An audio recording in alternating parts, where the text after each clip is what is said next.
जय श्री राम, जय हनुमान। दर्शन कीजिए, ये है परमार्थ हनुमान मंदिर। बहुत ही पुराना मंदिर है और मेरे ऑफिस जाने के रास्ते में है। रोज मैं देखती थी लेकिन रुक नहीं पाती थी। इसको कहते हैं प्राचीन हनुमान मंदिर एवं समाधि। देखिए, अभी मैंने जूते पहने हुए इसलिए मैं अंदर नहीं जा रही हूँ, लेकिन एक दिन मैं यहाँ आराम से रुक के, क्योंकि बहुत ही खूबसूरत मंदिर है और मैं अंदर आऊंगी जरूर और दर्शन करूंगी। तो हनुमान जी प्रभु मेरे सारे भक्तों पे अपनी कृपा बरसाइए। जय गुरुदेव, जय हनुमान।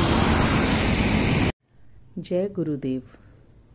आज की कहानी है लखनऊ के बाबा जी के एक भक्त सूरज प्रसाद जी के घर की।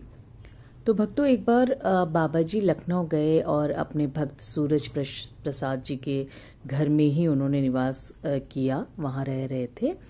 तो सुबह सुबह का वक्त था और बाबा जी अपना कंबल ओढ़े हुए अपने बैठे हुए थे, अपना बातें बातें चल रही थी। तो अचानक से जो है एक आदमी घुस गया उनके घर में, सूरज प्रसाद जी के घर में, और बाबा जी पे हमला ही करने वाला था। लेकिन उससे पहले ही बाबा जी खड़े हो गए और बाबा जी ने अपना कंबल आगे से हटाया और बोला, मारने आया है ना मुझे, चल मार मेरी छाती में, मार मार।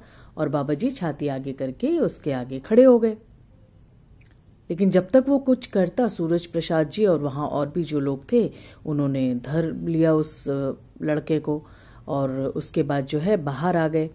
बाहर आके उसको थोड़ा शांत वांत किया और उसके बाद बोला, भैया मतलब तू कर क्या रहा था? तू बाबा जी को मारने आया था और बाबा जी तो अंतर्यामी है, उन्हें पहले ही पता चल गया, इसलिए तेरे मारने से पहले खुद वो तेरे आगे खड़े हो गए।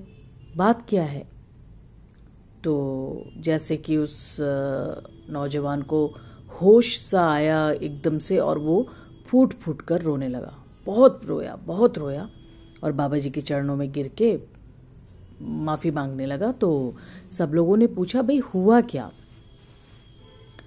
तो उसने खुद ही बताया कि मैं बहुत सालों पहले बाबा जी से मिला था और मैंने बाबा जी से ये आशीर्वाद लिया था कि बाबा जी मेरे पास कोई नौकरी नहीं है, मैं बहुत कष्ट में हूँ, प्लीज़ मतलब मेरे पे दया करो। और मैंने दिल से इनसे जो कुछ मांगा वो मेरे को मिल गया। मुझे बहुत अच्छी नौकरी मिल गई तो बाबा जी की ही इच्छा से फिर मैंने ब्याह भी कर लिया, शादी कर ली। और शादी करने के बाद मेरा बहुत ही सुखमय जीवन चलने लगा। सब कुछ अच्छा चल रहा था और खूब पैसा भी आ रहा था मेरे पास। लेकिन उस पैसे ने मेरी नीयत को गड़बड़ा दिया।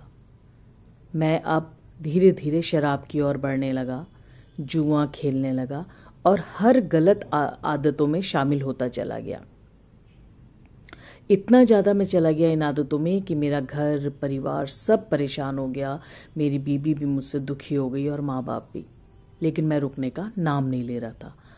और हद तब हो गई जब मैं ये सोचने लग गया कि आज अगर मेरा ब्याह नहीं हुआ होता, बाबा जी ने अगर मेरे को शादी करने को नहीं कहा होता, तो जो ये खर्चा मैं अपने बीबी बच्चों के ऊपर कर रहा हूँ, ये सारा खर्चा मेरा खुद का होता और मैं और ज़िंदगी में मज़े करता। और यही विचार लिए जब मुझे पता चला कि बाबा जी आपके घर में हैं, तो आज मैं इन्हें मारने आया, क्योंकि मुझे ऐसा लगा कि मेरी बर्बादी का कारण तो बाबा जी हैं जिन्होंने मेरी शादी कराई। और मुझे नहीं पता मैं क्या कर रहा था, कैसे कर रहा था, मुझे कुछ पता नहीं। और बहुत ग्लानी होकर बाबा जी से बार बार माफ़ी मांगने लगा। बाबा जी ने उसे आशीर्वाद दिया और बहुत ही प्यार से उसे समझाया कि कोई बात नहीं, तुझे आत्मग्लानि हो रही है, इससे बड़ा पछतावा कुछ होता ही नहीं है। अब बता तू अब चाहता क्या है?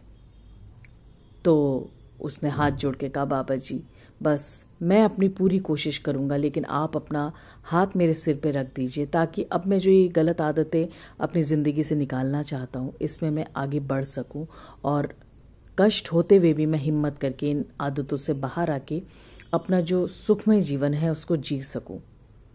बाबा जी ने उसे आशीर्वाद दिया और धीरे धीरे धीरे वो व्यक्ति जो है बिल्कुल हर तरीके से सुधर गया और बहुत खुशी से अपने घर पे रहने लगा। तो भक्तों, यही कहते हैं कि बाबा जी बाबा जी तो हनुमान जी का अवतार है ना, और वो हमेशा आपके लिए अच्छा ही सोचते हैं।